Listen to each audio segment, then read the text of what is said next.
To learn more about earning college credits with study hall courses, visit gostudyhall.com or click the link in the description. History is a story.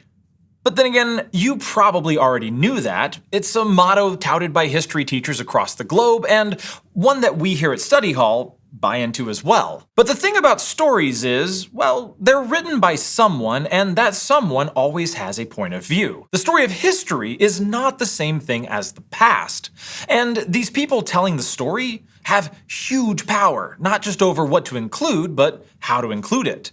And these little editing choices can have immense impact over our collective memory of these historical events. So when countries try to retell their history, it's common for them to spin the story to make them look a little better.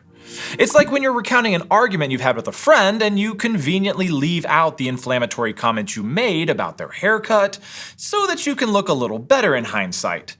Your petty comment still happened, it's just not part of the story that you're telling. Following World War II, there were a lot of countries looking really bad, and each country approached its bloody, shameful history differently, meaning that some countries were talking about the same past events in totally different ways. Hi, I'm Rob Fuller, and this is Study Hall, Modern World History.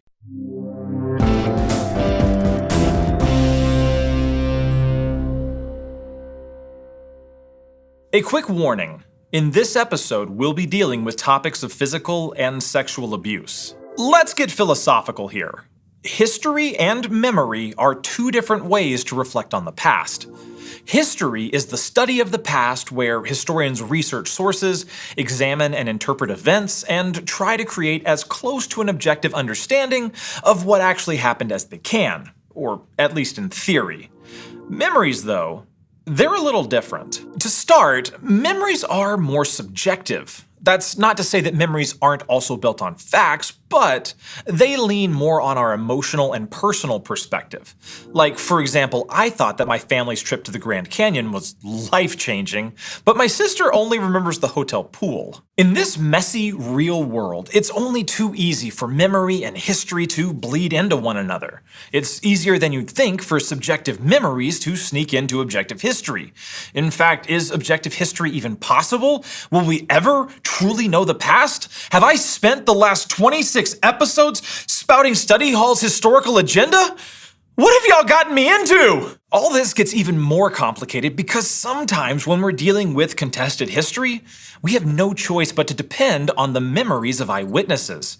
These stories become primary documents historians then use as a window into the past, blurring the lines between objective and subjective even more. While memory-influenced history happens literally everywhere, Japan in the wake of World War II was a case study in just how messy our different versions of history can really get. For example, for generations after the war, Emperor Hirohito was remembered by many Japanese people as a hero, because, well, that's what the story was that they were told.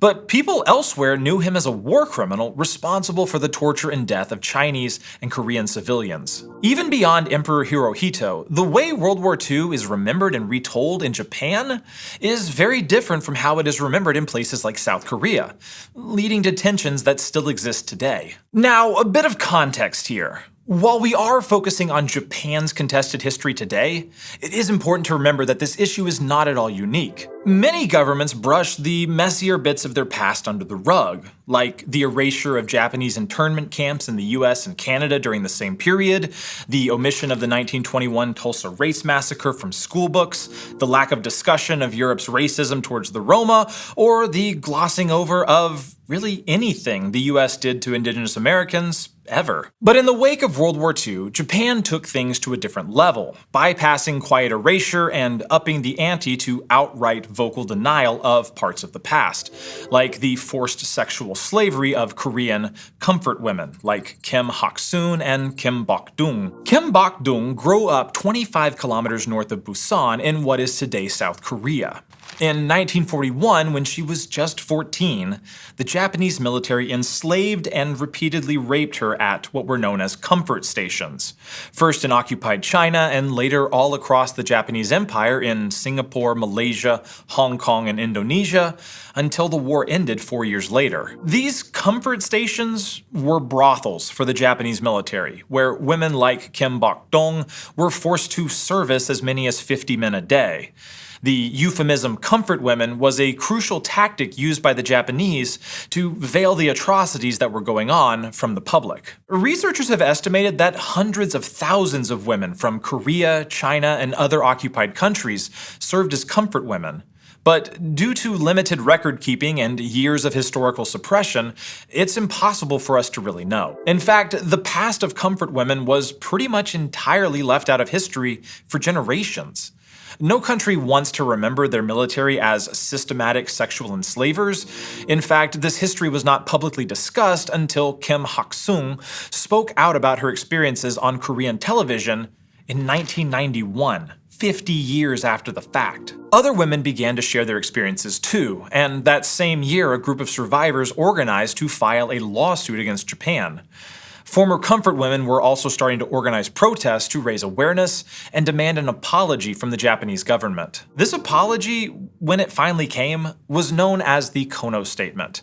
In 1993, Chief Cabinet Secretary Kono wrote, "We shall face squarely the historical facts, instead of evading them and take them to heart as lessons of history." Then, in 2015, the Japanese government made another step towards acknowledgement and reparation to former comfort women through an agreement made with South Korea, including the donation of 1 billion yen.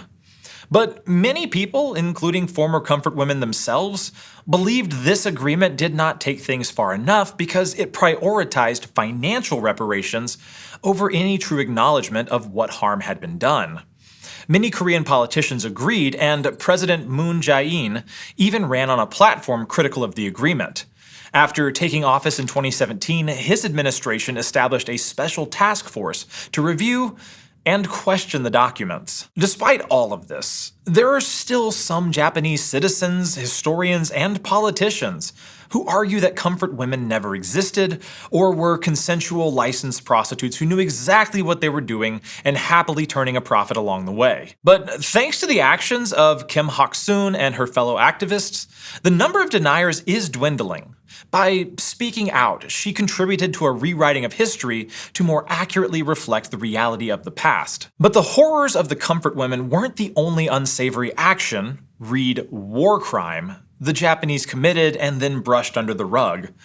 Other soldiers perpetuated a whole gamut of horrors, including the mass murder of thousands of Chinese citizens at Nanjing, or human experimentation on Chinese, Korean, Russian, and Mongolian prisoners of war. But the Japanese government chose to remember these soldiers not as war criminals, but as heroes, even going so far as to enshrine them at the Yasukuni Shrine in Tokyo. The Yasukuni Shrine was built in 1869 to honor the Japanese soldiers who died defending the empire in the Boshin Wars.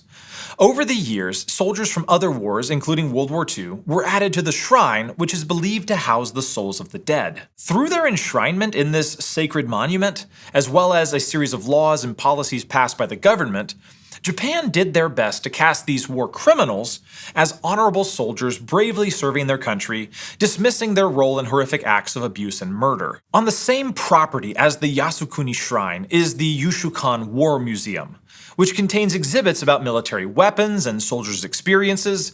The museum closed to visitors during the post-war period, but reopened in 1986 with the same emphasis on the heroism of Japanese soldiers and the same blind spot to the suffering they inflicted on others. Then in 2005, a monument was built at the Yasukuni Shrine to Dr. Pal, an extremely controversial figure in Japanese history. When World War II ended and all those members of the Japanese military were charged with war crimes, Dr. Pal was the one judge who argued that they were not guilty. This new monument was yet another statement that Japanese officials refused to accept that their soldiers had committed these crimes. Some historians even went so far as to say that events like the Nanjing Massacre never happened. Despite clear historical records, the memory of these war crimes remain contested issues in collective Japanese memory and the story that is being told. There are lots of reasons Japan is uncomfortable with their past of victimizing others during World War II, including the fact that they were victims themselves, culminating in the atomic bombs dropped on Hiroshima and Nagasaki in 1945 by the United States, another country who played a huge role in Japan's contested history. When the smoke of war cleared, Japan found themselves occupied by the same US forces who'd unleashed nuclear war on them just 1 month earlier. The United States hoped to rebuild Japan into a capitalist ally in the emerging fight against communism, and in their efforts to restore national unity, the US encouraged Japan to just look the other way when it came to all of the atrocities they had committed. For example, Emperor Hirohito was directly involved in the war crimes of World War II, including the use of chemical weapons on Chinese civilians. But for both Japan and the US, keeping the old emperor in power promised stability and public support. So while others were branded as war criminals and executed, Hirohito remained emperor. The story of Unit 731 is similar. This group of war criminals developed biological and chemical weapons, using prisoners as their unwilling test subjects. Many of these experiments were lethal to the 3,000 victims, but because the results had military and medicinal value, General MacArthur, who led the US forces in Japan, gave the members of 731 immunity in exchange for their research data. MacArthur also created the Civil Censorship Detachment to prevent discussions of US actions in Japan, such as the firebombing of Tokyo or the use of nuclear weapons. And if the United States was shoving their historical skeletons back into the closet to save face, it only made sense for the Japanese to do the same. So obviously Japan is far from the only country to have brushed aside brutal truths in the name of national pride. And the US is culpable for not only encouraging these revisions, but for perpetuating some of them themselves. History is written by the victors is another phrase you've probably heard, which basically means that those in power are the folks who get to tell their stories. And while Japan was defeated in World War II, it was the people in power, like the emperor and the occupying US government, who purposefully left out the stories and suffering of marginalized people. Of course, it's possible to be both a victim and a victimizer. Japanese soldiers and civilians alike suffered during the war, and yet over 4,000 soldiers were convicted of war crimes, which means they didn't just fight in the conflict, they committed actions beyond the regular scope of war, like rape and torture. When regarding our history, whether personal or national, we all have moments we wish we could forget. But although we can rewrite the story based on what we'd like to remember, we cannot actually change the past. And the only way to make sure we don't repeat the same mistakes is to meet the past eye to eye, to reflect and to learn, to take responsibility for mistakes, and to commit to making better choices the next time around. Perhaps there is no way to recreate the objective past. All of our history will be tinged with the memories we hold and the stories we tell, despite our best efforts, and there is always more to uncover. So even though history is in the past, we're still learning about it today. In fact, by continuing to address history, especially when it's uncomfortable, we can not only honor the circumstances of the people of the past, but we can help to ensure that their experiences never have to be repeated. If you're enjoying Study Hall Modern World History and are interested in taking an online course and earning college credit, visit gostudyhall.com or click on this button to learn more. Thanks for watching. We'll see you next time.